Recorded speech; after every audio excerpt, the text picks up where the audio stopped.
So today me and Sunny have the exquisite pleasure of welcoming Vance Morris to our little show here in the other edges of the internet.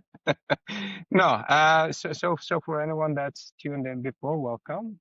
For anyone new, welcome as well. I hope you enjoy.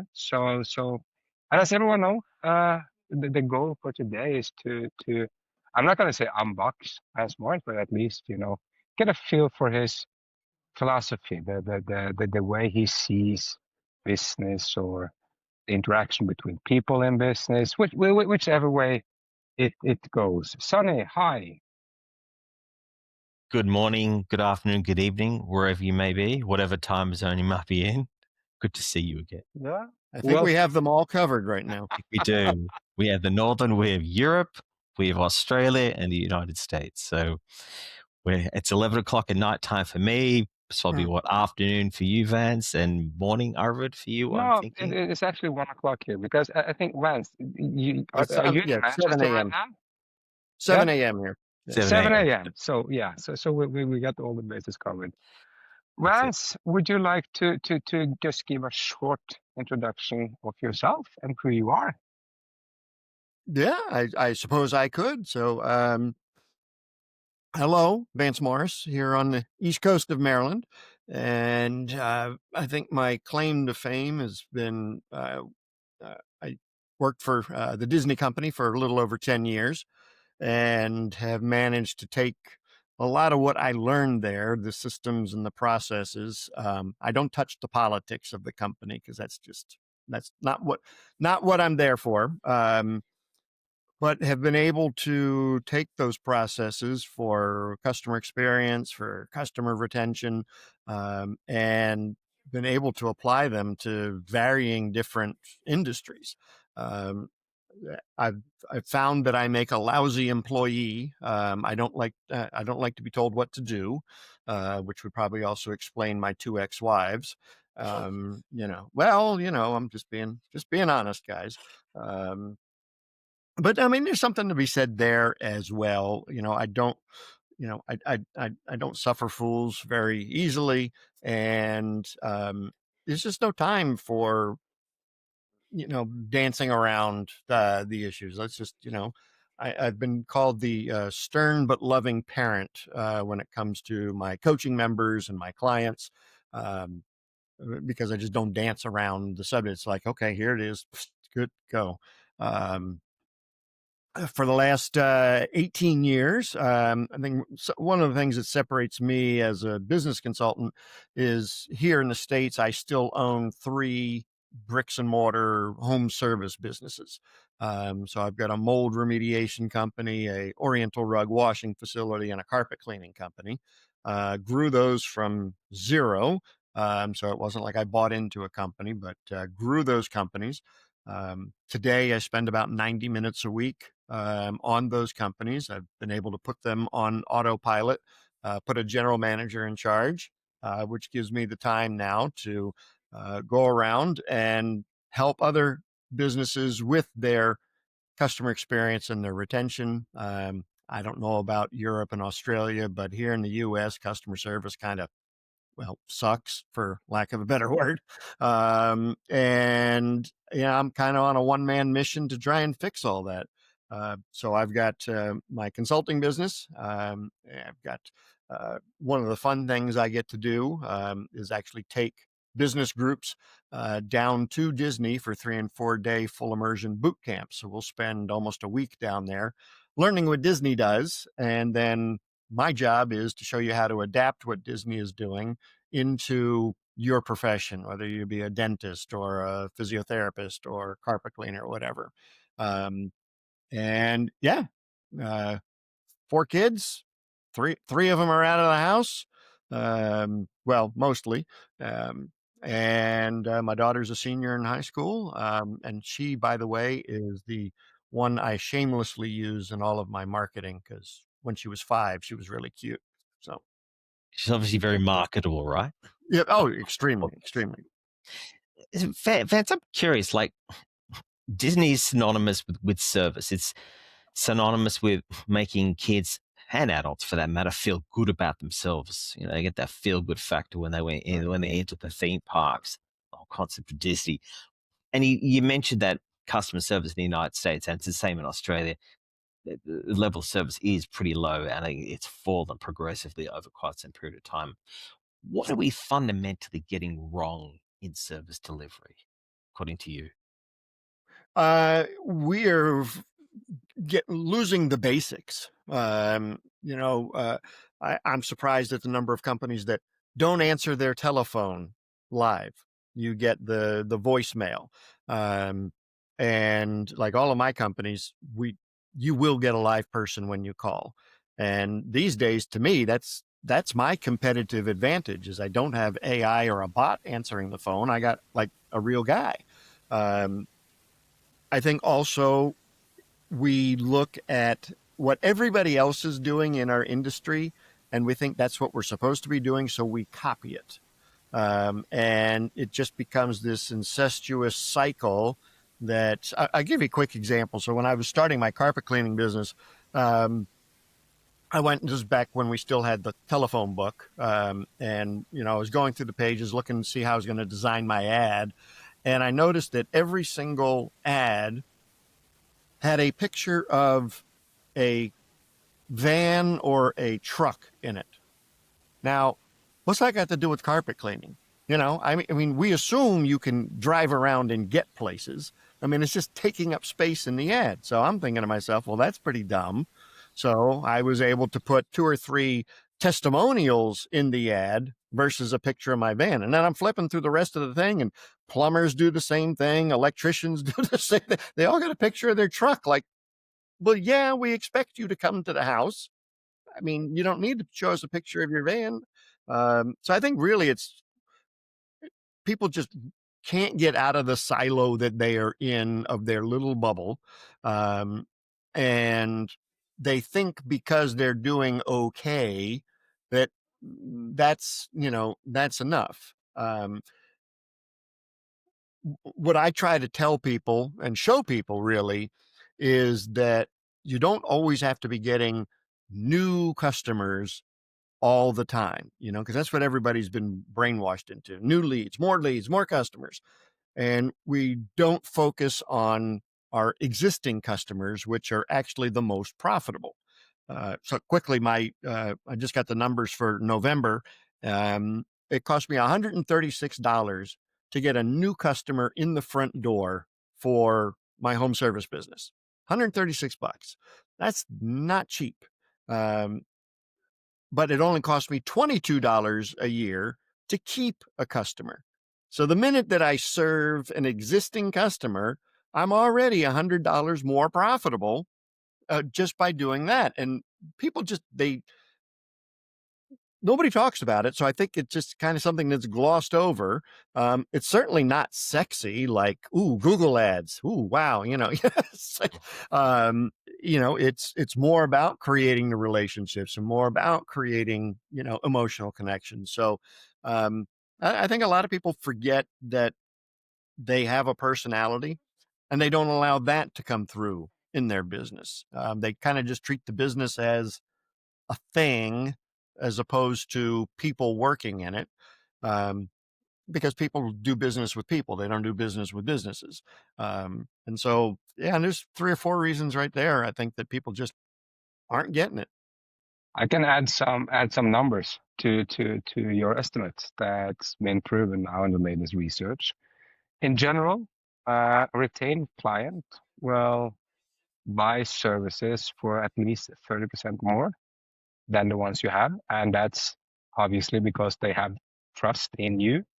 So if you say you need this, they'll say, yeah, I probably do. I trust you. Okay, this is good because we have a relationship. As you say, you buy from people, not businesses. The second thing is obviously um, the best confirmation a client of yours can have on their wiseness, how smart they were when they bought your home services, is obviously if one of their friends or families buys the same. So you have the best ambassadors, and you have people willing to pay more and are extremely less expensive to buy. And still, I do buy the narrative you're presenting.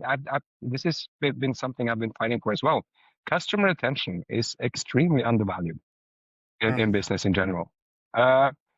You kind of, was this based from your experiences from Disney? Because I do foresee that they are quite good at customer experience, retention, and all these things. Or is this something you worked out afterwards in your new businesses? I mean, I knew at the time. So if you went to Disney today, 80% of the people that are in the park today have been there before, which is only 20% new. And now I figured if that ratio is good enough for Disney, it's good enough for me and my company. So that's what we try to attain to, 80%. We're down in the low 70s, which is really good, I think. But I knew I didn't know it firmly at Disney, because when you're working there, those aren't the kinds of things that they talked about, but we could see it anecdotally in, the guests that would come back to our restaurants or our resort year after year after year and ask for the same server for the restaurant year after year. I mean, I was on the design team for this restaurant called Chef Mickey's, where Mickey Mouse goes around the tables and greets you and does autographs while you're sitting there having dinner. And we always had a long wait. The reservations were always 3 months out, and we had a family come up, and we weren't that busy that day. Family come up and said, "Yeah, we're table for 4." And I was like, "Okay, great. About 5-10 minutes, we'll be able to get you in." And they said, "Oh no, we want to sit with Cindy." I'm like, "Well, Cindy's station is full right now. It's going to be, a long time. I can get you seated real soon." "Oh no, we'll wait. Only Cindy waits on us." So, I mean, Cindy is one of 85,000 employees down at Disney World. And there is this family that has created this emotional connection with Cindy. And it happened all the time. And so, it's really, I don't think I was thinking the numbers at the time, but I was seeing it in action, the people that just came coming back and coming back and coming back.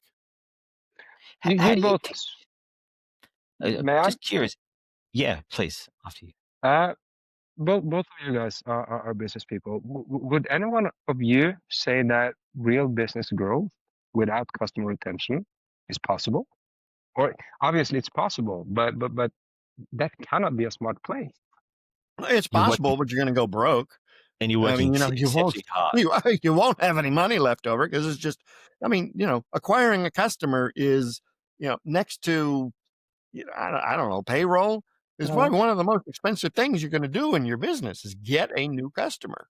But let me throw something Yeah. slightly a different slant in this. Some Yeah. positions, for example, in medical, certain doctors, there's different types of doctors, obviously different niches. Some do procedures whereby it's new patients, and they need a funnel coming through whereby they've got to get new patients in all the time, and that's just the nature of their business. Whereas other specialties, it's repeat business where they have to come back every 3 months for eye injections, for example. So it also depends upon your business model. But though, if you're requiring new business every month, you're working a lot harder for your assets. You work your assets a lot harder. That's the thing. But if it's there reoccurring, you've got to still nurture those relationships and keep them sticky. Otherwise, they will go. Right. Can we bring this into, for example, the Apple universe? For me, it's always been an example that I use when I talk to my clients or does lectures. I say, okay, on one hand, you have Ericsson or Sony, the Japanese multi-billion-dollar company from the 80s that invented everything, and they have great telephones. Their telephones can do everything. You find all the apps and everything. Whereas Apple has the same. There's no, obviously everyone will say the experience is different and stuff like that. But from a technical point of view, they're quite similar. And yet, Apple have built their universe ensuring that everyone keeps buying their iPhones.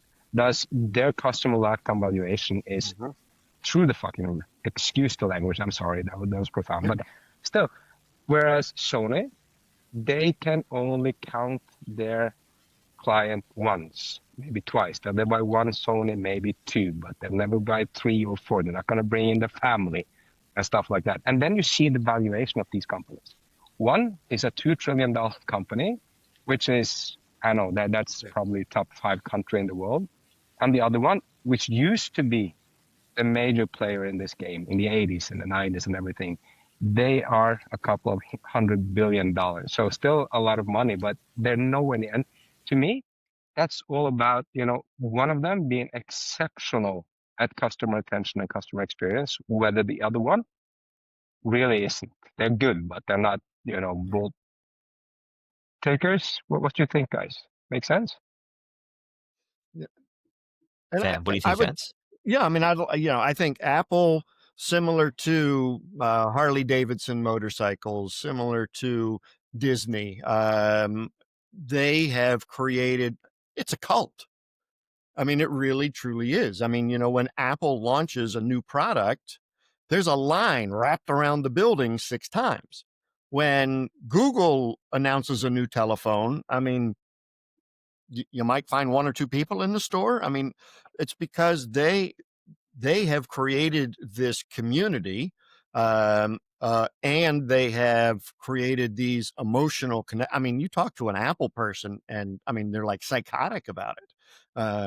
Well, they are. I mean, it's it's like, oh my God, I can't believe you're an idiot. You don't use Apple, and so it's it was all it was obviously with Steve Jobs, the details of everything that went into one of his computers on the inside as well. I mean, the outside was gorgeous, but he wanted the inside to be gorgeous as well. And I think it's this specific attention to detail that Walt Disney had, or Steve Jobs had, in order to create this, I don't want to say flawless, but a really incredible experience. I mean, you go into the Apple store, and I mean, these people, they live and breathe Apple. They know everything, and they're ready to take care of you. And most of the time, they don't even really want you to buy another one. They just want to help you fix the one you got or figure out how to use it. And then, of course, if it's 6 generations old, you should probably upgrade. How do you, Vance? How do you, when you're coaching your clients, how do you help them develop their own ecosystems where it's a sticky system whereby they're part of the eye jail, if I'm to use an Apple kind of metaphor? Right. What sort of things are you teaching your clients to do? Well, I mean, first and foremost, you have to map out your customer journey, and each individual touch point where your company and the client interact is a point on that journey. Even waiting is a point on the journey. So, I mean, some of us will, have a meeting, and then there's a period of waiting, and then there's another meeting. So there's really 3 steps there, not 2, because you got to do it from the point of view of the customer.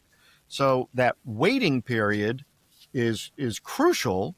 That point on the customer journey is crucial because the customer is sitting there doing nothing. Now, you in the background may be getting forms together or contracts or whatever, but the customer is just sitting there. Now, they have a chance to second guess their purchase. They may have buyer's remorse. All these things could be going through their head where they may not make it to the second meeting. So we have to do something in between those two and identify that point. I think going through that process, and identifying the points where we can make the greatest impact, and create an experience out of the boring, mundane things we have to do day in and day out is certainly one. The other is creating an emotional connection. Because once you have that, your customers are never leaving you. Quick example, I mentioned earlier that, I shamelessly use my children in my marketing. So my daughter, when she was 5, was in ballet, and I took a picture of her for a recital. She was in her little tutu, and I put it in my newsletter that I send out to all my customers. And I did that every year. She did the recital. I did the picture, went out. She was probably 10 or 11 years old. We're in the grocery store. And this woman comes running up to us and says, "Oh my God, Emma, how was your recital?" And I'm like, my daughter, she was like, "Who the hell is this lady? We're going to go run and hide in the frozen food section." And I had to think, wait, she's got to be one of my clients. This woman has watched my children grow up over 10 years. We've created that emotional connection. She's going to die before we ever stop doing business with her, because that's how tight that bond is. And I think especially smaller businesses need to create that and stop looking so corporatey and really go for the gut and get, hook that emotion in there, because, well, Coca-Cola does that. I mean, it's an emotional company. Look at their commercials. If you look at, their competitors, they're all about the product. Coca-Cola is all about the feeling. Disney, again, all about the feeling, not the rides. Apple, it's all about the prestige of Apple, not the actual thing that you've got in your hand. So there's No, but a lot of evidence for that. No, but it's and you'll find it in all kinds of research as well. It's just like when Coca-Cola puts billions of dollars into the Olympics, they want to connect with the values, the feeling, as you said, the emotions.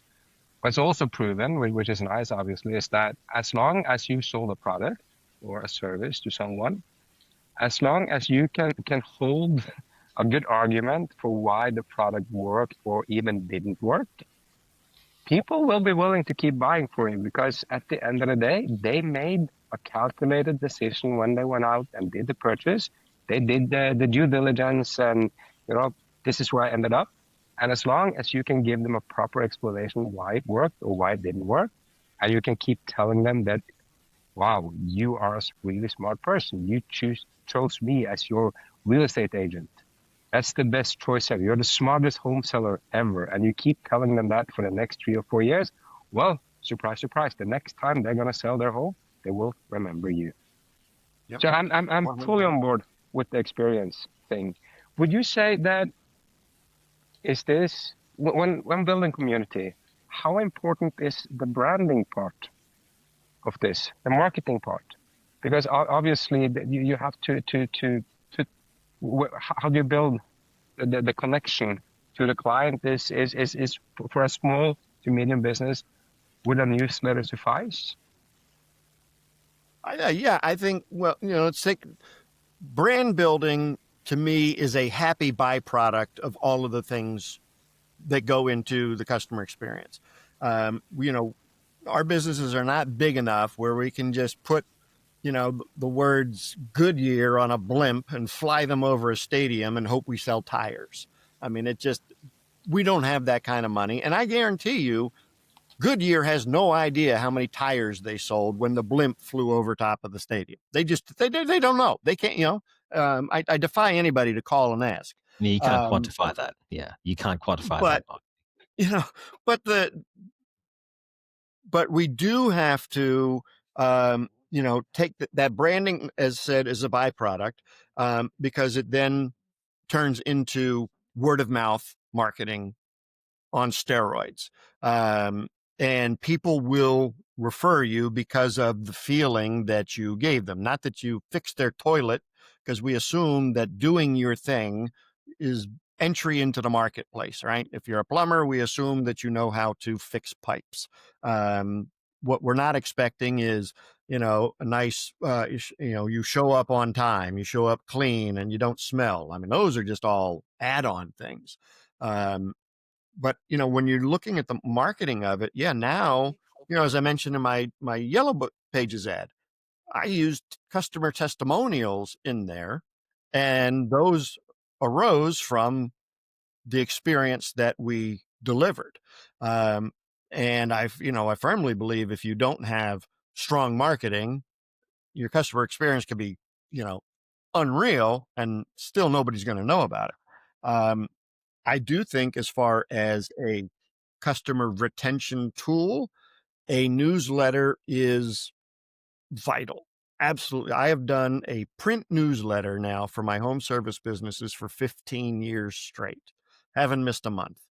And the newsletter is kind of like Reader's Digest light. It's just light stories, nothing about, carpet cleaning or mold or anything like that. It's just, I have one section called Stupid Criminal Stories, like the idiots that go out and they'll rob a store and they do something stupid and they get caught. I ran that for like 4 years and I got tired of it. So I replaced it with something else in the newsletter. I got more phone calls, people complaining, where's the stupid criminal stories? Why'd you change? And so that told me a couple of things. One, people are actually reading the newsletter and they're enjoying the content that I'm providing. Um, and so, you it's not your customer's job to remember you. It's your job as the business to remind customers that you exist. So yes, I think customer retention marketing is vital to keeping it going. A monthly newsletter, emails, postcards, telephone calls, little gifts every now and then. They all play into it. I think your And customers will they'll always decide on emotion and justify logic Yeah. afterwards. Just to build on one story, you're talking about electricians. I'm part of a networking group, and the person who's the electrician in this networking group, when he gets up and does his spiel, he'll say, I'm so and so. This is my company. We're electricians. We do this, this, this, this, and we're on time and we clean up after ourselves. And that's kind of what sets him apart from the rest. That's what makes him a little bit special. People go, that's interesting. Let's try him out. He's a character as a person. He's very charismatic. He's quite funny. Sure. He's quite humorous. So he really kind of reels you in. He's not doing that with pretension. He's being quite sincere and genuine. And Right. that's one of his ace in the hole. Yeah. That's one of his arsenal. And then you're exactly right. I mean, the electrician, we do wiring, we do this, we do that. Those are the things. But now the separator, like we actually show up on time. Yeah. I mean, it's like earth shattering these days. But Yeah. no, that's brilliant. Vance, can I ask you, what would you say your strengths has been as a businessman for the last 15 years? This is for our Uh, guests, obviously, because if someone wants yeah, to, learn or do your stuff, their strength should probably be somewhere in the region, Yeah. yeah.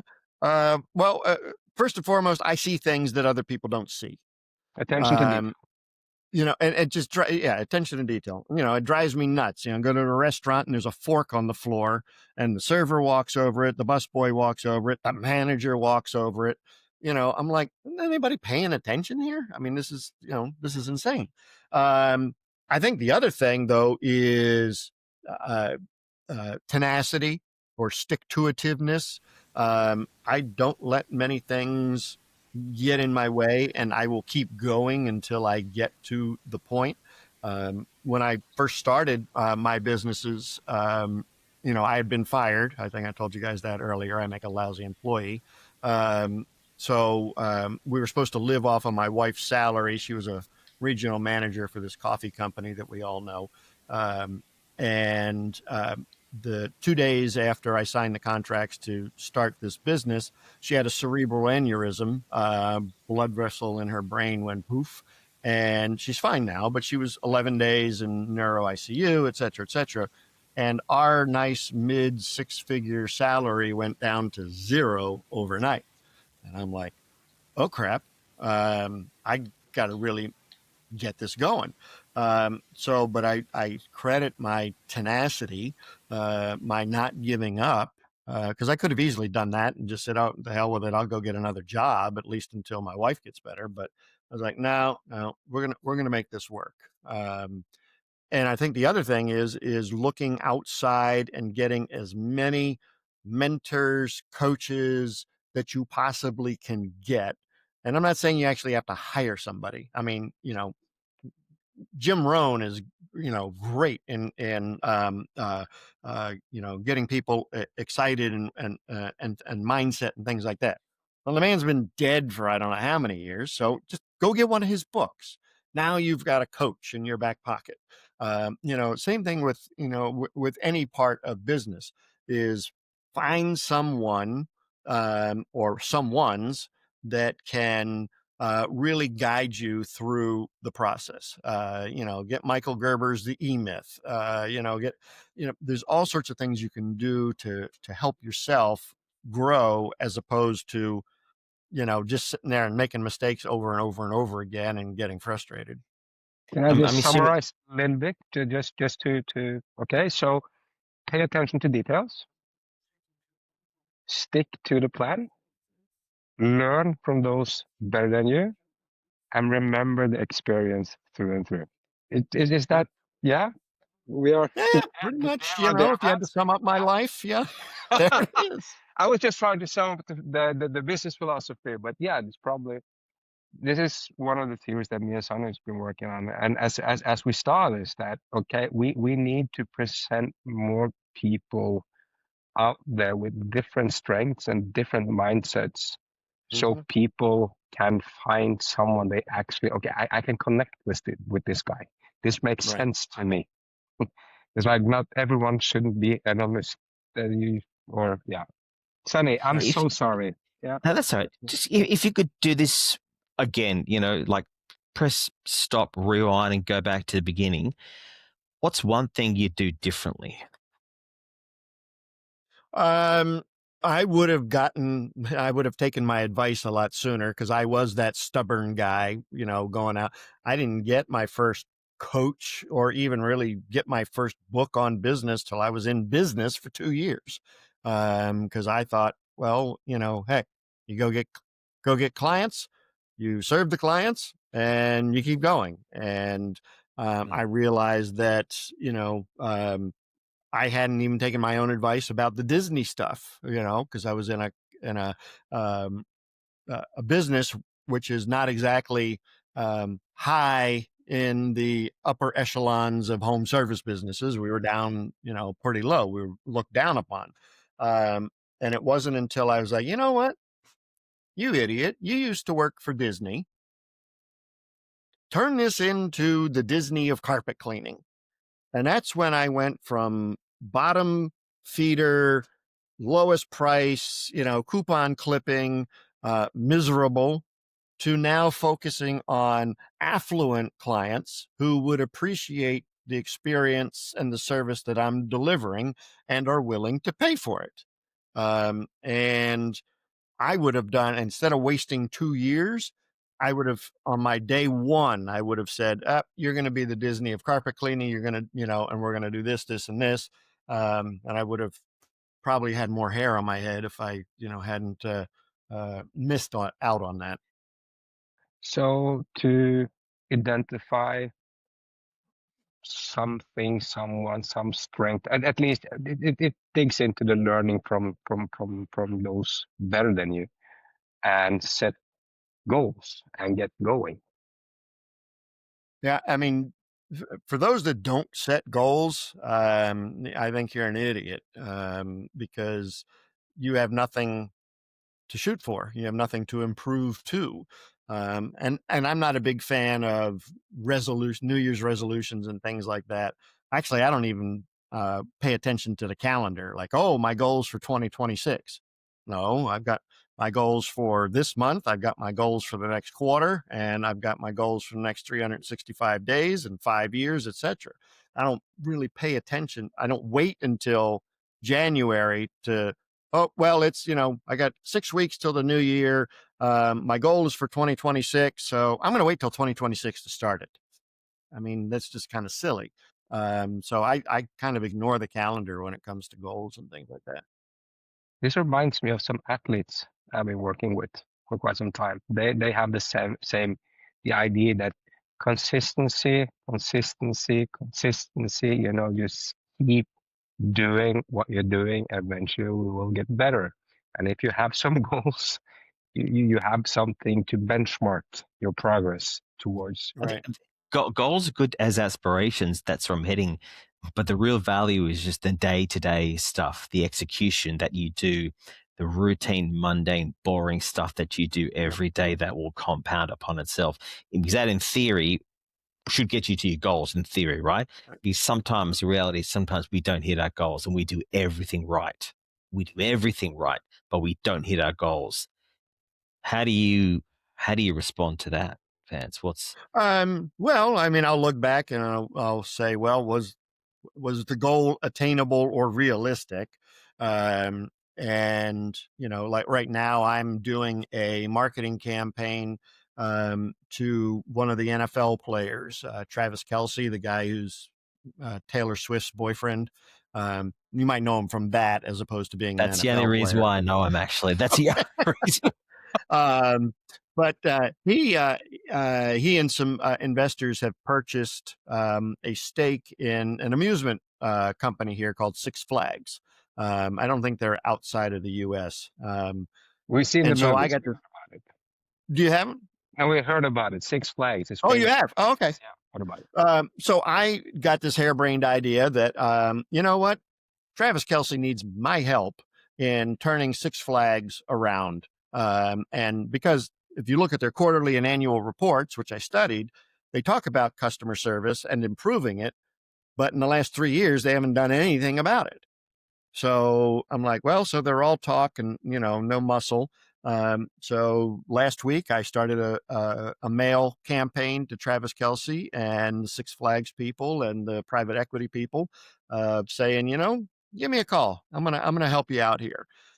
That's a huge goal. One, it wasn't a goal until I read the news, and then I'm like, oh well, why not? Let's try it.